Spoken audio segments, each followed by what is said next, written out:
Salam à tous, on reprend le Chok HaEmouna, le 14 qui se lève. On commence avec le jardin de la foi, mes amis. On va voir quelque chose ici, je vous assure. J'ai mis des couleurs partout parce que je veux que chacun y prenne conscience de ce qu'on va dire ici. C'est tellement extraordinaire ce que le Rav va expliquer ici.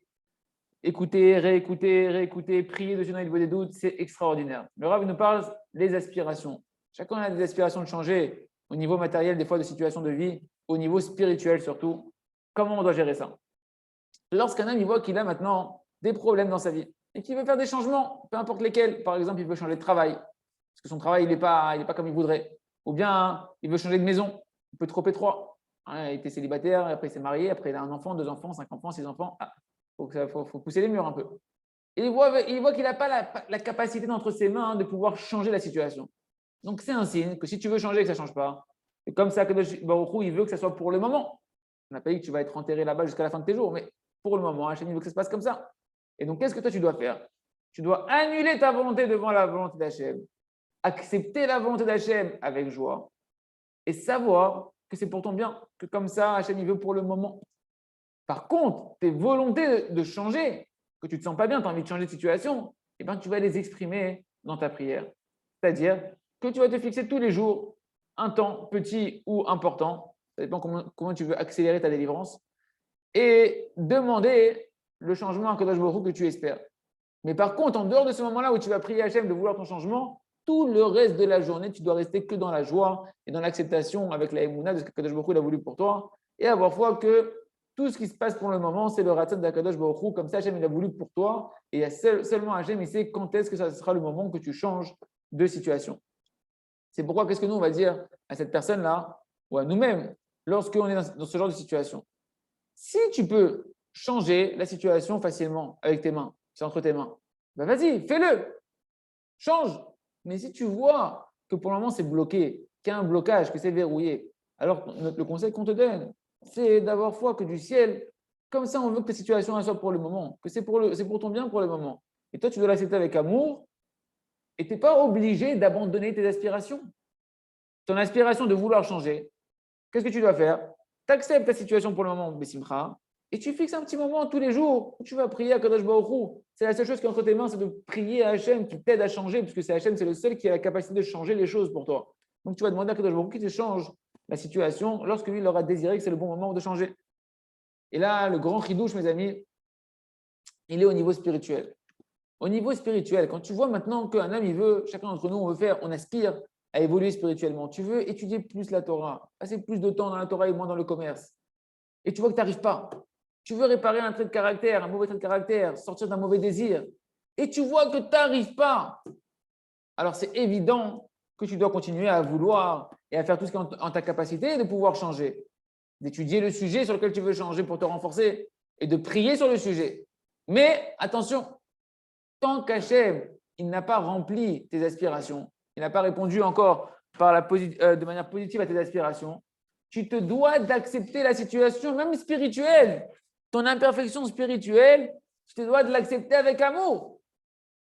Et ça va faire deux conséquences. Déjà, ça va t'alléger la souffrance que tu as à l'intérieur de toi. Et en plus, ça va permettre le fait que toi, tu es en train de prier sur le sujet et t'accepter avec amour. Ça va diminuer les conséquences néfastes de tes manques spirituels ou de tes défauts spirituels. Et là, mes amis, le grand secret de la journée, il est ici. Srichim la date, il faut savoir que le manque de réussite dans le service divin, c'est une sorte de souffrance d'Hachem organisée par Akadosh Baruch Hu. Ce sont des yisurim, des souffrances qu'Hachem il envoie. Ce n'est pas normal qu'un juif ne réussisse pas spirituellement. C'est des souffrances d'Akadosh Baruch Hu. Parce qu'évidemment que chacun d'entre nous, on aimerait bien être libéré de tous les mauvais désirs, d'être libéré de tous ces mauvais traits de caractère, de pouvoir étudier la Torah non-stop avec un plaisir extraordinaire dans la Torah.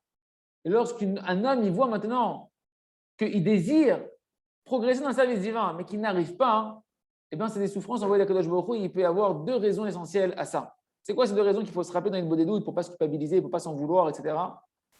Et continuer à avancer, et continuer à chercher à aspirer.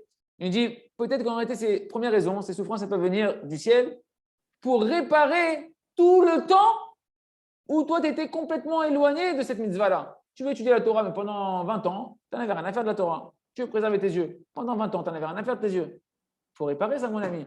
Comment tu vas réparer? Maintenant que tu veux, on t'empêche. Et cette souffrance de l'empêchement de vouloir rentrer et qu'on ne te laisse pas faire ce que tu veux faire, eh ben, elle te répare, elle te nettoie. Elle nettoie le temps où tu étais complètement dans l'autre côté. Deuxième raison pourquoi on peut t'empêcher dans le ciel d'évoluer spirituellement pour le moment. Parce qu'on voit dans le ciel que tu n'as pas encore construit les réceptacles suffisamment grands par ta prière et tes volontés pour recevoir le niveau que tu désires spirituellement. Et on sait dans le ciel de manière claire que si tu reçois tout de suite ton niveau spirituel que tu convoites, ça va rentrer à l'intérieur de toi de l'orgueil. Et ça va t'endommager. Donc, on préfère te laisser encore attendre, à continuer à te construire, à prier, à vouloir, jusqu'à ce que quand tu vas recevoir ce cadeau-là spirituel, tu sais que ça vient d'Hachem et que c'est un cadeau d'Hachem que tu vas apprécier. C'est pourquoi de retenir que dans toutes les situations, peu importe qu'elles soient matérielles ou spirituelles, nous, ce qu'on doit faire, et même au niveau spirituel, c'est accepter cette attente de la délivrance avec amour. De jeter tous ces raisonnements intellectuels et d'avoir foi que tout est pour le bien et de continuer à prier, de vouloir changer et de faire teshuva tous les jours sur les fautes qu'on a fait dans le passé et de vouloir changer, de vouloir progresser spirituellement. Jusqu'à ce que Akadosh Baruch Hu nous donne le mérite et les réceptacles suffisamment solides pour pouvoir réussir dans le service divin. Les amis, j'ai pris un peu de temps, j'ai parlé doucement. J'espère que vous avez pu entendre et je vous conseille de réécouter ceux qui comprennent l'hébreu, de relire ceux qui ont les livres en français, de lire dans le livre en français. Mais c'est des secrets fondamentaux qu'on a l'impression que c'est des choses qu'on connaît, mais on ne les connaît pas et on ne les a pas acquis. Il faut beaucoup prier pour vivre ça et savoir comment gérer les changements qu'on fait en matériel et spirituel sans se briser et sans faire des bêtises de Hachem. On continue avec le jardin des louanges. Rabot Marshavot, nombreuses sont les pensées dans la tête d'un homme, mais c'est le conseil d'Akadosh Baruch Hu au final qui va se tenir debout pour l'éternité. Venez, on réfléchit un peu maintenant à l'histoire de Nahum Ishgamzu, ce qui s'est passé, la fameuse histoire qui s'est passée avec Nahum Ishgamzu qui disait toujours tout est pour le bien. Venez, on imagine, dit le Rav, si jamais en réalité il était venu, Nahum Ishgamzu, devant le César, l'empereur romain, avec le coffre comme ils étaient prévus à la base, avec des pierres précieuses à l'intérieur. Vous vous rappelez, les Juifs, ils avaient mis des pierres précieuses dans le coffre pour atténuer les décrets de l'empereur. Qu'est-ce qu'ils auraient reçu en échange de ça, les Juifs? Quasiment rien. Ils auraient quasiment rien reçu du César. Parce qu'il a tellement déjà de trésors, le César. Qu'est-ce que tu veux leur encore un petit coffre de pierres précieuses? Allez, qu'est-ce que ça va faire? Il aurait dit merci aux Juifs, Toda Rabba les Juifs. Et il aurait continué sa vie, le César. Peut-être, allez, Nagid, qu'il aurait peut-être diminué ses décrets pendant un certain temps, jusqu'à ce que la mouche vienne le piquer une autre fois encore et qu'il se mette à refaire d'autres décrets. Ça n'aurait pas changé grand-chose à la situation.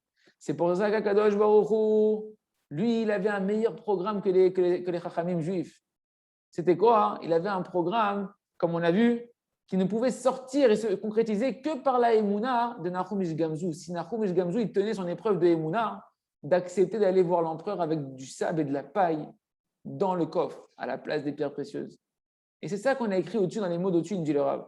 Que Nahum Ishgamzu, il a réfléchi, il s'est posé avec lui-même, il s'est dit, c'est mieux d'aller devant le César avec de la paille et du sable dans le coffre que Akadosh Baruch Hu, lui, il a décidé de mettre ça, plutôt que d'aller avec les pierres précieuses que des hommes, ils ont mis avec leur réflexion à eux.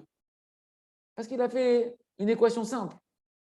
Si les Chachmei Israël, les sages du Ham Israël, ils se sont fatigués à récolter de l'argent et mettre des pierres précieuses dans un petit, comment on dit, un petit coffre, et qu'Hachem, au final, il a décidé d'enlever ces pierres précieuses et de mettre à la place du sable et de la paille, c'est sûr qu'Akadosh Baruch Hu, c'est parce qu'il sait que c'est beaucoup mieux d'aller devant le César avec du sable et de la paille. Et comme ça s'est véritablement passé dans l'histoire, que précisément parce que le César, il a vu ce sable et cette paille, et qu'après, Eliyahu Hanavi, il est venu déguisé, il lui a dit, utilise-les, peut-être que ça va être comme pour Abraham Avinu, le sable il va se transformer en épée et en flèche. Et ça s'est vraiment passé comme ça, que le César, c'est grâce à ça que le César, il a vu la grande force du Ham Israël.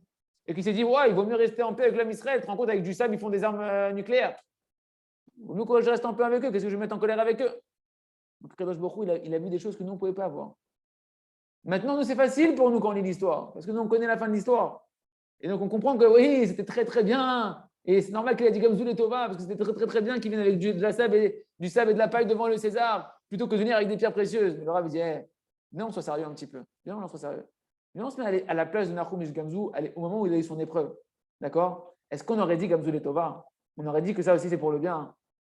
On aurait continué à partir avec le petit coffre comme ça, qu'à la place des pierres précieuses, tu vas avoir l'empereur qui fait des décrets sur la tête de tout l'Am Israël avec du sable et de la paille. Allez, même si on aurait été Dans le meilleur des cas, qu'est-ce qu'on aurait dit? On aurait dit Gamzou et Tova, même ça c'est pour le bien, et on serait resté chez nous, on serait retourné à la maison, on n'aurait pas été voir l'empereur, on aurait prié pour qu'une délivrance vienne, parce qu'on n'a pas on va pas avoir la chutzpah de devenir l'empereur avec comme cadeau des Juifs du sable et de la paille. Non, Nahum Ish Gamzou, il avait une foi tellement pure, tellement limpide, tellement lumineuse comme le soleil, dans la providence divine, qui voyait la providence divine remplie d'amour d'Hachem dans tout ce qui se passait, que même lorsqu'on lui a volé les pierres précieuses, il n'a pas vu les voleurs. Il a vu que Kadosh Baruch Hu qui fait tout pour le bien. Que même quand lui-même, il s'est comporté avec, nous on dirait, avec un manque de responsabilité. Tu vas dormir avec le coffre de pierres précieuses dans le premier hôtel que tu ne connais pas et tu laisses le truc dans la chambre comme ça, sans sécurité. Mets-le au moins sous ton oreiller, attache-le à ton pied. Non, il ne s'est pas vu lui-même non plus. Il n'a pas vu son erreur à lui. Il ne s'est pas culpabilisé. Il n'a culpabilisé personne, ni même lui-même. Et pourquoi? Parce que sa émouna lui permettait de voir que Akadosh Baruch Hu dans l'histoire. Et automatiquement, il pouvait savoir que tout est pour le bien, et c'est ça la émouna. Batachem, Sheniske, la émouna de Nahum Ish Gamzou, de pouvoir dire Gamzou et Tova, et de véritablement savoir qu'Hachem, il a des programmes que nous, on n'a pas programmés, et que ces programmes Akadosh Baruch Hu, ils sont toujours bien meilleurs, infiniment meilleurs que nos programmes. Et qu'on puisse remercier Hachem sur le bien comme sur le mal. On continue avec à travers champs et forêts pour faire notre heure d'Idbod Doutes aujourd'hui, Hachem. On était en pleine explication du Zohar sur le Teilim qu'on dit dans les jours de jeûne. Tfila la'ani ki ya'atov, la prière du pauvre qui enveloppe ou qui retarde les autres prières, pour découvrir comment le Zohar nous dit que la prière d'un pauvre ou de quelqu'un qui se met dans sa prière comme un pauvre devant Hachem, eh bien cette prière-là, elle monte en priorité devant Kadosh Baruch Hu. Il n'y a rien qui peut empêcher cette prière-là. On est en pleine explication du Zohar, donc on reprend. David, Kadosh Baruch Hu, il a dit à David Amelech, quand David Amelech, il a commencé à faire comme si il était un pauvre, il a enlevé ses vêtements de roi, on avait vu hier, il s'est mis à prier comme un pauvre. Kadosh Baruch Hu, il a dit, David, n'est-ce pas que toi tu es un roi et que tu règnes sur tous les autres rois, tu es le plus puissant de tous les rois. Et toi maintenant tu te mets comme un pauvre, David. Tu te vêtis comme un pauvre, tu pries comme un pauvre. Sous-entendu, qu'est-ce que je a voulu lui dire? Ça ne convient pas à un roi comme toi de te mettre à prier dans une petitesse comme ça, de te mettre dans un niveau petit, que comme si tu fais, toi qui représentes la Shrina, David Amelech, tu représentes la présence divine, tu représentes la royauté divine sur terre. Tu ne peux pas maintenant te mettre comme un pauvre mendiant, ça ne convient pas à la représentation de la présence divine, de la royauté céleste que tu représentes. Donc, qu'est-ce qu'il a fait David Amelech quand il a entendu cette voix d'Akadosh Baruch Hu? Immédiatement, il a changé de cap dans sa prière, il a abandonné de prier comme un pauvre, parce qu'au début, il avait dit Ani ve'evion, et dans son Teilim, qu'est-ce qu'il a dit juste après? Shamran, Nafshi ki hasidani. Tout de suite, il passe, c'est le psaume qu'on fait le matin après la Nida. Tout de suite, il a changé de je prie comme un pauvre et un indigent, et d'un coup, il a dit protège-moi, protège mon âme parce que je suis un chassid. Il s'est mis à prier comme un chassid, c'est-à-dire dans une grandeur qui est plus digne d'être celle d'un roi d'Israël qui représente la royauté divine. Mais malgré tout, bien qu'il a abandonné, bien qu'il a abandonné à ce moment-là la dimension de la pauvreté dans sa prière, mais Béhémet, en réalité, David, il a gardé dans sa prière, dans sa manière de prier, les deux dimensions, à la fois de prier comme un pauvre et à la fois de prier comme un chassid, à la fois dans la petitesse et à la fois dans la grandeur. C'est ça l'arme qu'on doit apprendre, nous savoir comment être, savoir jongler à la fois d'être un pauvre devant Hachem, en même temps un fils de roi, et savoir comment avoir cette arme de la prière qui s'aiguise. Et voilà que Rabbi El-Hazar, il répond à Rabbi Abba dans le Zohar, il lui dit, Yafé Amarta, c'est bien ce que tu as dit, c'est juste ce que tu as dit, que bien que David Amelech, il a abandonné le chemin de la prière du pauvre dans sa prière, et qu'il a dit après, garde mon âme parce que je suis un chassid, qu'effectivement, malgré tout, tout homme, il doit faire comme David Amelech, de faire sa prière, et ça je vous l'ai mis en rouge, parce que c'est quelque chose que c'est ça qu'on doit apprendre pour nous, mes amis, quand on fait le beau des doutes. On doit faire comme il a fait David Amelech, c'est-à-dire quoi? Que lorsque tu vas prier, de faire que ta prière, elle soit comme la prière d'un pauvre. Tu te mets devant un Kadosh Baruch Hu comme un mendiant devant un Kadosh Baruch Hu, et de te soumettre et d'abaisser ton esprit devant un Kadosh Baruch Hu. Pourquoi? Pour que comme ça, ta prière, elle va monter parmi les prières des pauvres, comme on a vu que les prières des pauvres, il n'y a rien qui les arrête. Elles montent directement avant toutes les prières, même de Moshe Rabbeinu, même de David Amelech, même toutes les prières du monde entier. La prière d'un pauvre, elle monte en priorité devant toutes les prières devant Kadosh Baruch Hu. Il n'y a aucun ange qui peut l'arrêter. Parce que n'est-ce pas qu'il nous dit le Zohar Kadosh que tous ceux qui gardent les portes célestes devant Akadosh Baruch Hu, les anges accusateurs qui sont là-haut en train de faire la protection des portes d'Akadosh Baruch Hu, ils ne laissent pas passer facilement toutes les prières. Pourquoi on n'est pas tout de suite exaucé? Parce que là, on réfléchit, est-ce que ta prière elle peut monter devant Hachem? Si elle arrive devant Hachem, elle est exaucée ta prière. Si Hachem il entend ta prière, immédiatement ta prière, elle est exaucée. Maintenant, est-ce qu'elle monte jusqu'à Hachem? Est-ce qu'elle est déjà arrivée jusqu'à Hachem? Est-ce qu'elle passe des barrages? Eh bien, effectivement, les autres prières, elles ne montent pas devant Akadosh Baruch Hu immédiatement. comme on laisse passer les prières du pauvre qui, elles montent immédiatement devant Kadosh Baruch Hu. Tfilot Anaïm, les prières des pauvres, elles montent sans aucune permission de personne devant Kadosh Baruch Hu. Hachem, il ne laisse personne oser interdire la prière d'un pauvre monter devant lui.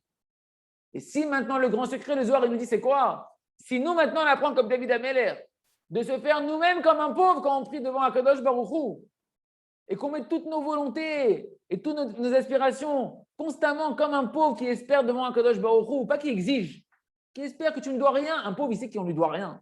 Un pauvre, il vient, il est honteux, il sait qu'on ne lui doit rien, il espère une tova.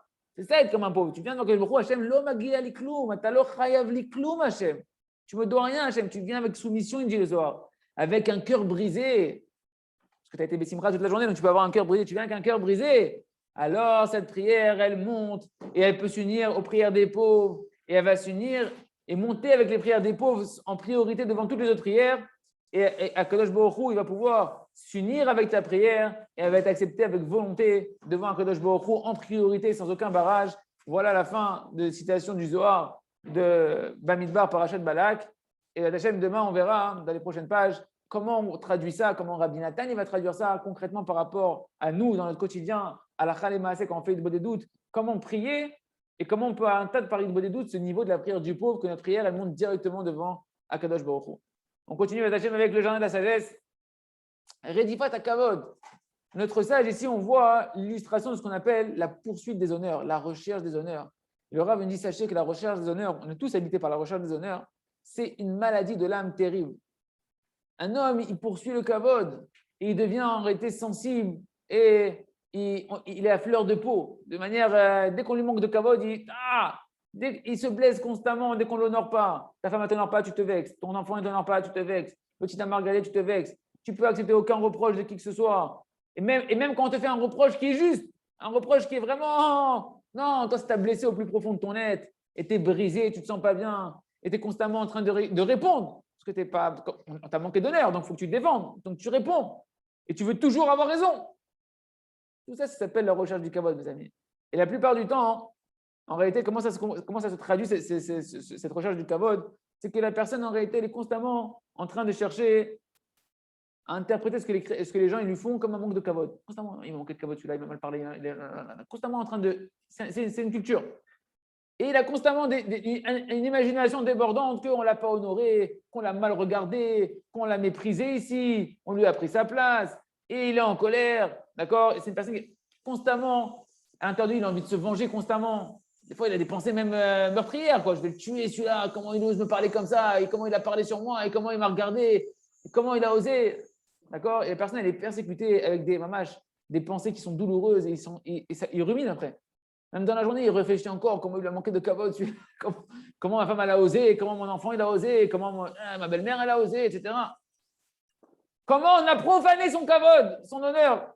Et des fois, des personnes que Dieu nous en préserve, c'est tellement maladif que les gens ils ont envie de mourir. Ils se sentent tellement mal à l'intérieur d'eux qu'ils ont envie de mourir. Et des gens que Dieu nous en préserve, ils se suicident à cause de ça, parce qu'on leur a tellement manqué de kavod qu'ils n'arrivent plus à vivre, ils n'ont plus d'oxygène pour vivre. Et ça montre en réalité que la recherche des honneurs, mamage, c'est une maladie mentale qui est des plus dures, que Dieu nous en préserve. Par contre, à l'opposé de ça, celui qui vit avec la Emouna, qui sait avec la foi que le kavod, il appartient que à Hachem, l'honneur, il appartient que à Hachem, et que tout ce que tu as reçu, c'est qu'un cadeau d'Akadosh Baruch Hu, et qu'il est heureux de sa part parce qu'il sait que c'est qu'un cadeau d'Hachem.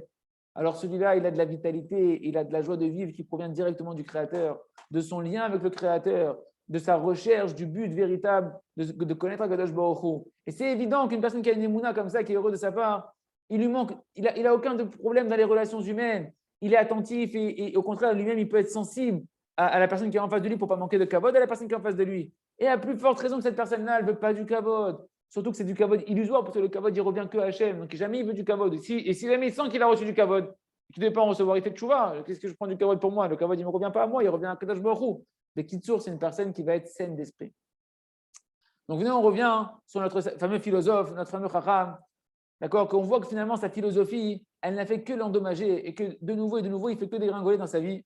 Et on voit qu'au final, il a décidé de vouloir se marier maintenant. Il est dans une situation, il veut se marier. Et tu vois que dès qu'il veut se marier, d'un coup, il commence à réfléchir à des choses qui n'ont rien à voir avec le mariage. Peut-être qu'il faut que je retourne dans mon pays, pour là-bas, ils me connaissent mieux, d'où je viens, ma grandeur, etc. Et tu vois qu'au final, sa chokma, elle ne lui permet pas de progresser véritablement comme il devrait progresser et de concrétiser ce qu'il a décidé. Il veut se marier, au final, on voit que dans l'histoire, il ne se mariera jamais. Donc, qu'est-ce qu'on voit? On est en train de voir, Rabbi Nachman est en train de mettre l'accent et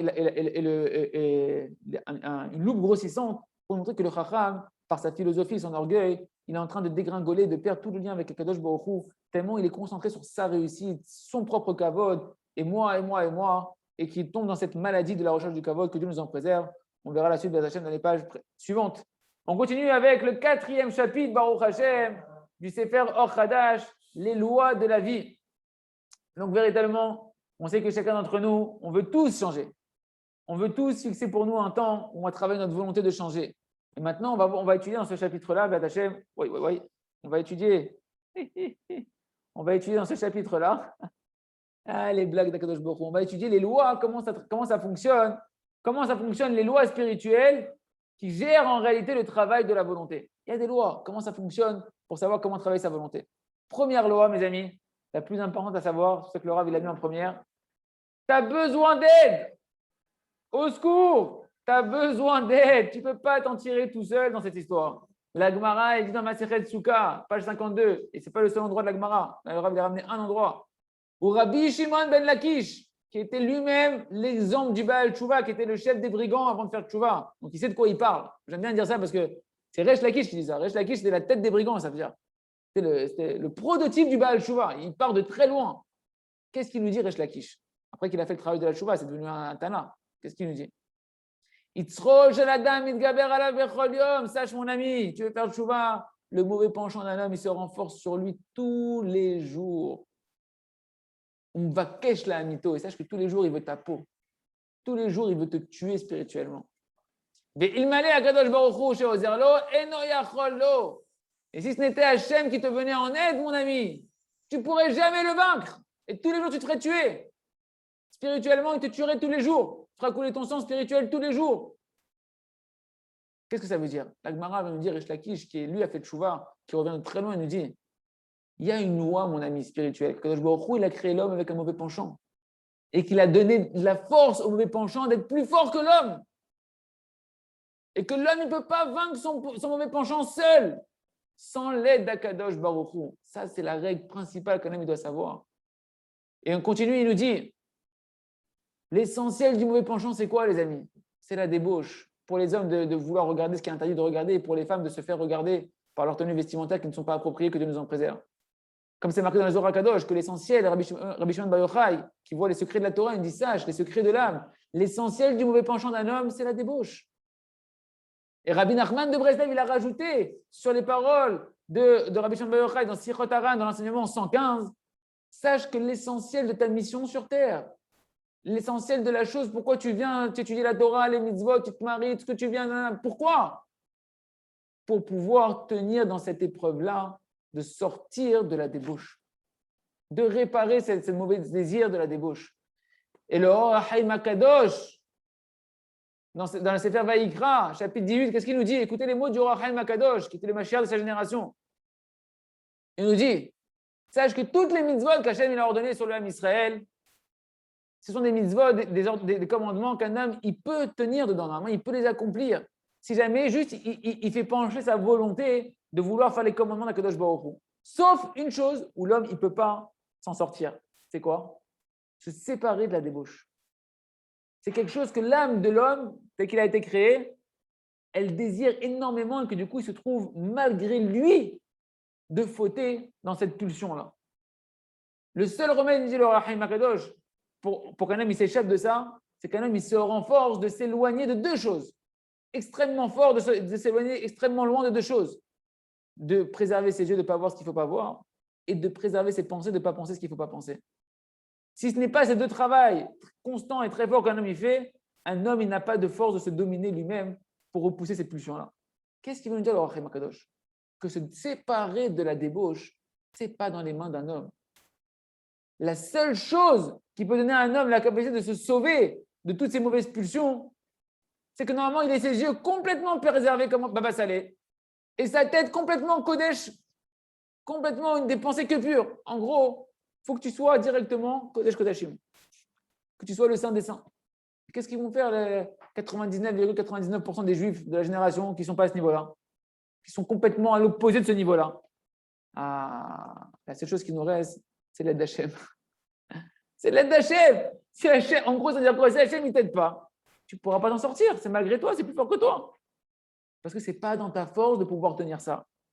Donc, qu'est-ce qu'on apprend ici de toutes les paroles de nos sages? C'est qu'ils ont fixé de manière claire que se renforcer sur le Yetzer Hara, c'est plus haut que toi, si ça te dépasse. Le Yetzer Hara, c'est ta nature. Et là, on te demande de changer ta mauvaise nature. Et ça, ce n'est pas dans ta force, ce n'est pas toi qui as créé ta nature. C'est Hachem qui a créé ta nature. Il n'y a que Hachem qui peut changer ta nature. C'est que dans la force du Créateur de changer ta nature. C'est pourquoi il faut commencer à étudier maintenant ce qu'on va voir dans ce chapitre-là. Les lois qui nous permettent de savoir qu'est-ce qui est véritablement entre mes mains de faire, qu'est-ce qui change la nature et comment on fait ça pour changer et sublimer cette nature et surmonter son mauvais penchant. Et le premier principe qu'on doit savoir, c'est qu'on a besoin d'aide. On a besoin d'aide. Et à plus forte dans notre génération, où on voit que le Yetzer Hara, il se déchaîne, que les mauvais désirs, ils sont en train d'exploser dans tous les sens, que c'est sorti, on dirait que c'est hors de contrôle, que le Yetzer Hara, il n'a plus de limite.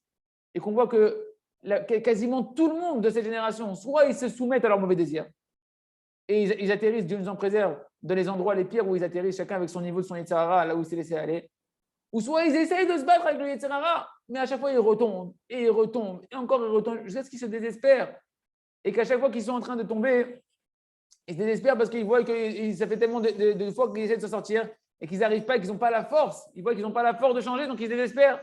Ils tombent dans la tristesse, ils s'en veulent, ils se culpabilisent. D'où ça vient ce sentiment-là de culpabilité, de s'en vouloir, etc. Ça provient du fait que tu crois que tu avais la force de tenir, que tu crois que tu avais la force de réussir et que tu n'as pas réussi et que tu t'en veux de ne pas avoir réussi. Parce qu'on pense qu'on est coupable de notre échec, qu'on aurait dû réussir et qu'on n'a pas réussi. Et tout ça, ça jaillit de quoi, il me dit le Rav? Écoutez bien ce qu'il me dit le Rav. C'est parce qu'on n'a pas compris. Pourquoi on se culpabilise? Parce qu'on n'a pas compris que le Yetzer Hara, ce n'est pas dans ma force à moi de le battre. Il n'y a que Akadosh Baruch Hu qui peut nous aider.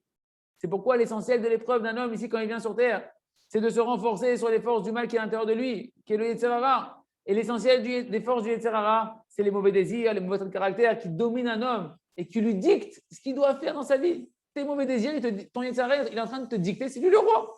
Il te dit ce que tu dois faire. Et la plupart du temps, un homme, il se comporte comme le Yetzer Hara, il dit de faire.